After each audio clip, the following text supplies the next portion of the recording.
नमस्कार। इन खबर में आपका स्वागत है। बिहार विधानसभा चुनाव के बाद हैदराबाद से बड़ी खबर आ रही है।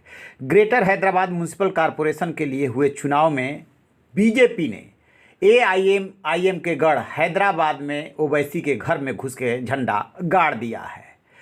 अप्रत्याशित रूप से बीजेपी ने 47 सीटें जीत ली है। यद्यपि अभी मतगणना जारी है और जो रिजल्ट आ रहे हैं उसके मुताबिक 56 सीट टीआरएस को मिली है, यानी के चंद्रशेखर राव की पार्टी को, और 47 सीट्स बीजेपी को, जबकि 41-42 सीट मिलती हुई दिख रही है ओवैसी की पार्टी को। इसके बाद बीजेपी में खासा उत्साह का माहौल है। बेशक वो चुनाव ये जीत नहीं पाए, लेकिन जिस तरीके से भाग्यनगर और हैदराबाद के बीच में चुनाव हुआ था और ध्रुवीकरण की कोशिश की गई थी, गृह मंत्री अमित शाह, बीजेपी के अध्यक्ष जेपी नड्डा और उत्तर प्रदेश के मुख्यमंत्री योगी आदित्यनाथ समेत तमाम बड़े नेता वहां पहुंचे थे। वो उनकी मेहनत रंग लाती हुई दिख रही है।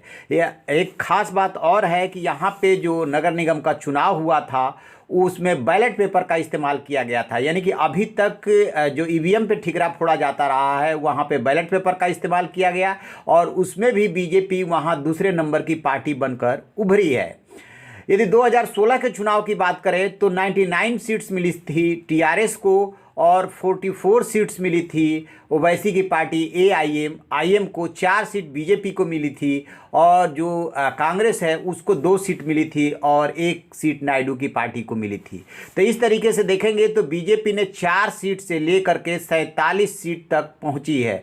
हो सकता है कि सीटों की 1-2 संख्या भी और बढ़े, और ये भी हो सकता है कि 1-2 घटे, लेकिन जिस तरीके से अमित शाह ने ट्वीट करके पार्टी कार्यकर्ताओं और नेताओं को बधाई दी है, उससे ये साफ लग रहा है कि बीजेपी ने बहुत अच्छा परफॉर्मेंस किया है। और टीआरएस के नेता ने जिस तरीके से कहा है कि हम बहुमत से 20 से 25 सीटें कम हो गए, उम्मीद के परे ये रिजल्ट आया है, लेकिन फिर भी सरकार वहाँ पे सत्ता में हम ही आएंगे, मेयर हमारा ही होगा, उससे अंदाज़ा ये लगाया जा रहा है कि टीआरएस और एआईएम मिल करके वहाँ पे अपना मेयर बनाएंगे और सत्ता में आएंगे। लेकिन बीजेपी विपक्ष में की पार्टी होगी, और जब 2018 में तेलंगाना में चुनाव हुआ था तब से बीजेपी जो प्रयास कर रही थी वो अगले चुनाव की तैयारी कर रही है, और दक्षिण के द्वार जो कर्नाटक तक पहुंची थी वो अब तेलंगाना और आंध्रा में दस्तक देना चाहती है। तो इस हिसाब से उसके लिए ये बहुत ही मुफीद रिजल्ट है।